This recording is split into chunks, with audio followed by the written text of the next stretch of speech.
ইউদরিকুমুল মাউত ওয়ালাউ কুনতুম ফি বুরুজিম মুশাইয়াদা, কোথায় পালাবে মরণ থেকে, কোথায় ভাগবে মরণ থেকে। ওয়ালাউ কুনতুম ফি বুরুজিম মুশাইয়াদা, যদিও তোমাকে লোহার নির্মিত দুর্গে রাখা হয়, কামরার ভিতরে রাখা হয়, এমন একটা রুম আছে যে রুমের ভিতরে পিপিলিকা ঢোকার কোনো ক্ষমতা নাই, বাতাস ঢোকার কোনো ক্ষমতা নাই, এমন রুমে থাকলে ওরে বান্দা সেখানেও আজরাইল যাওয়ার ক্ষমতা আসেনি। আরো জোরে কার।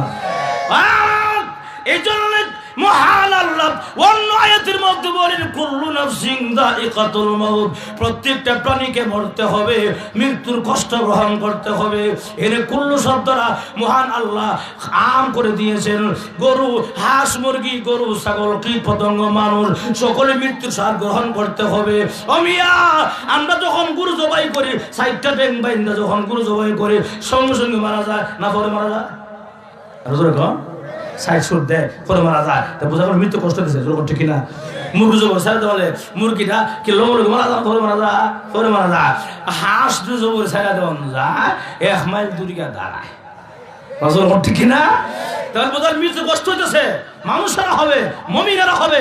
মমিনের কষ্ট থাকবে না রে, মমিনের কষ্ট হবে আনন্দের। জোর সুবহানাল্লাহ। কেমনে আনন্দ হবে? ভালো করে কান লাগাই শুনেন। আল্লাহ রাসূল পরিষ্কার হাদিসে বলেছেন, মুমূর্ষু অবস্থা যখন আরম্ভ হয়ে যায়, সাকরাত আরম্ভ এরকম অপেক্ষা করেও আমার দিন থেকে দূরে সরো নাই, আল্লাহকে ভুলে যাও নাই, আজকে ভয় নাই, আল্লাহ তাখাফু কোনো ভয় নাই, ওয়ালা তাহজানু কোনো চিন্তা নাই, ওয়া আবশিরু বিল জান্নাতিল্লাতী কুনতুম তুআদুন, সুসংবাদ গ্রহণ করো ওই জান্নাতের যে জান্নাত আল্লাহ তোমাকে ওয়াদা করেছিল। يا نار كوني بردا وسلاما على إبراهيم। আল্লাহ বলেন, হে আগুন, ইব্রাহিম পয়গম্বরের জন্য আরামদায়ক হয়ে যাও, এয়ার কন্ডিশন, ঠান্ডা না গরম না, বারদা ও সালামানে তাফসীর লেখছে, বেশি ঠান্ডা হলে কষ্ট হবে, বেশি গরম হইলে কষ্ট হবে, এয়ার কন্ডিশন। সুবহানাল্লাহ জোরে বল। যাক, ইব্রাহিম আলাইহিস সালাতু ওয়াস সালাম আগুনে জাপ দিয়েছেন আল্লাহর ভালোবাসা। আল্লাহ নিজে ইব্রাহিম পয়গম্বর প্রশংসা করে আসমানে ফেরেশতাদেরকে নিয়ে আল্লাহ বৈঠক করছে, ও ফেরেশতারা তোমরা কি জানো আমার ইব্রাহিম পয়গম্বর হলে আমার কত ভালোবাসে? আল্লাহ কি বাসছে বলো? আমি যখন যা চাই সব দেয়া দেয়। ও কি দিছে আল্লাহ? আমি যখন বলছি তোমার স্ত্রীর সন্তান দেয়া তো অনেক দূরে দেয়া দিছে। আমি যখন বললাম তোমার সন্তান কুরবানি দাও, রাজি হয়ে গেছে। আমি যখন বললাম আগুনে ঝাঁপ দাও, রাজি হয়ে গেছে। প্রত্যেকটা পরীক্ষা হয়েছে ফাঁস। অতএব সে আমাকে সব দিয়ে দেয়, আমি যা চাই সব দিয়ে দেয়। এমনি ফেরেশতা এক ফেরেশতা আল্লাহ তাহলে হয়ে দেয় না, তাহলে দেয় না। সুবহানাল্লাহ। কেন আমার কথা তোমাদের বিশ্বাস হয় না? আল্লাহ আপনার কথা শিরোধার্য, কোনো সন্দেহ নাই। তাহলে এমনি আল্লাহ বলেন, ওই যে ইব্রাহিম পয়গম্বর হাইটে জায়গা রাস্তা দিয়ে এটা টেস্ট করে দিই কেন? সুবহানাল্লাহ। ফেরেশতা নামছে মানুষের সুরত দূরে লাইমা ইব্রাহিম পয়গম্বর দাঁড়ায় কয় সুবহানাল্লাহ। কার নাম নিছে? কার নাম? এমনি কে তুমি আমাকে এত সুন্দর নাম শোনাইলা?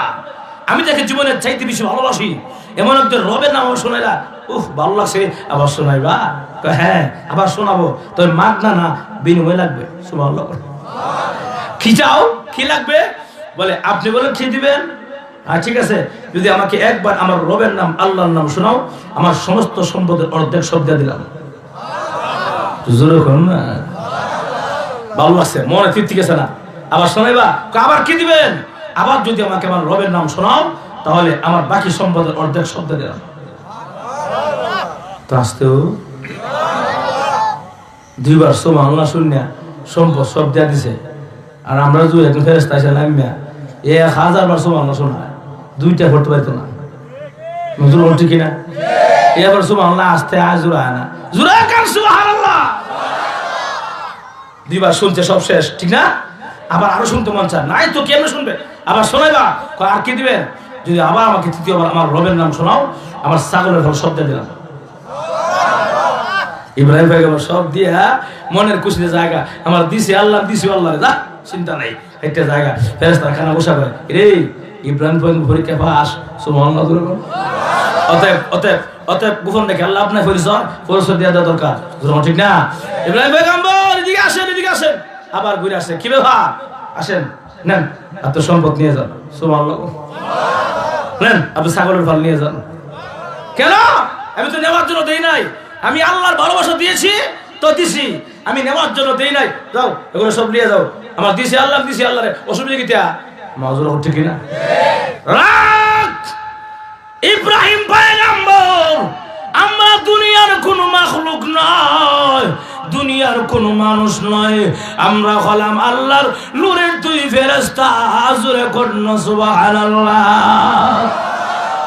ইব্রাহিম পয়গম্বর, আমরা আল্লাহর দুই ফেরেশতা, মহান আল্লাহ আপনাকে নিয়ে প্রশংসা করেন। আসমানের ভিতরে আমাদেরকে নিয়ে বৈঠক করে ঈর্ষা হয়েছিল, এত মহব্বত ইব্রাহিম হলেন, একটু টেস্ট করার দরকার, ইতমিনান হওয়ার দরকার। ওগো ইব্রাহিম পয়গম্বর, আজকের পরীক্ষা যা হলো একই অবস্থা, আজকের পরীক্ষা তো আপনি গোল্ডেন A+ পাস করেছেন। সুবহানাল্লাহ, জোরে করা রে ভাইয়ার আমার। তাহলে কার ভালোবাসা লাগবে? কার ভালোবাসা লাগবে? এই পৃথিবীতে কেউ থাকবো না তাহার জায়গা না, ইচ্ছা করলেও থাকা সম্ভব হবে না, ঠিক নেই? এই জন্য আমার তেলাওয়াত হাদিসে আল্লাহর রাসূল বলেছেন,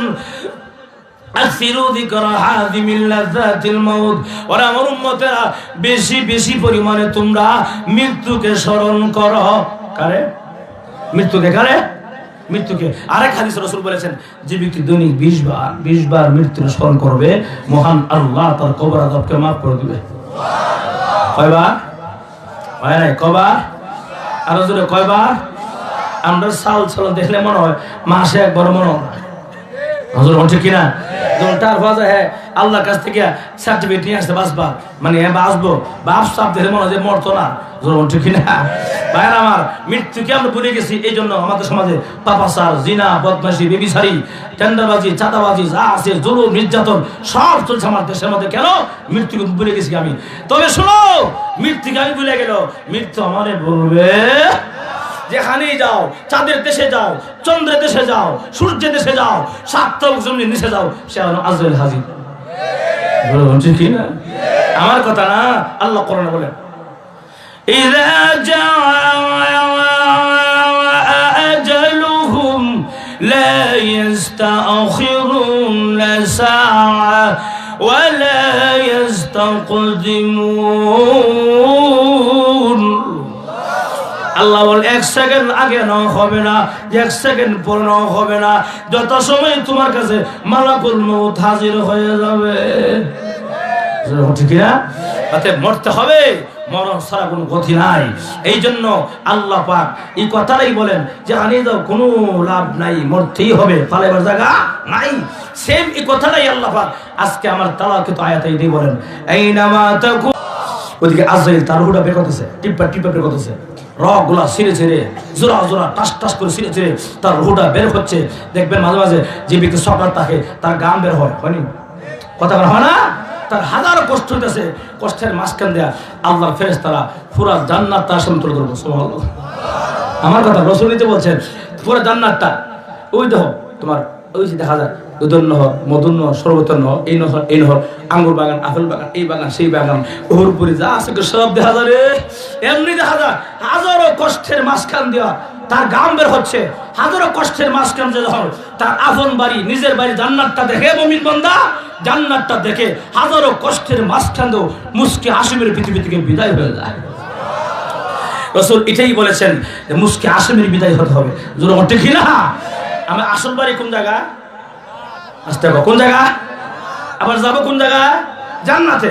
ছিলাম জান্নাতে, যাবো এই কয়দিন আল্লাহ দুনিয়া খেয়ে বেড়াইছে না, দিত মজুর হচ্ছে কিনা? প্রশ্ন আছে না নাই? চল আমি কতটা যোগ শুনে যান, আল্লাহ কেন দুনিয়া হটাইলেন আর কেনই বা দরকার ছিল? ভাইরা আমার, এটা বুঝতে হলে ছোট্ট একটা উদাহরণ লাগবে।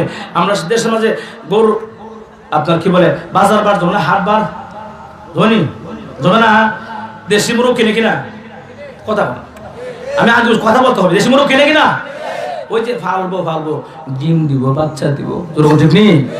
এটা কি বাড়িতে আই নাকি সাইডা দেনা বেঁধে রাখে? কেন 5-7 দিন 10 দিন বেঁধে রাখে? উদ্দেশ্য আছে না নাই? উদ্দেশ্য হইল তোমার মালিকের বাদও থাকিয়া তোমার মালিকের ঘর দোয়ার বাড়ি গাড়া প্রয়োজনে উগার তল সহ ছিল। ঠিক না? যাতে 5-7 দিন 10 দিন পরে তোমার বান থেকে ছাড়লে মালিকের ঘর চিন্না আসতে সুবিধা না হয়। ঠিক না?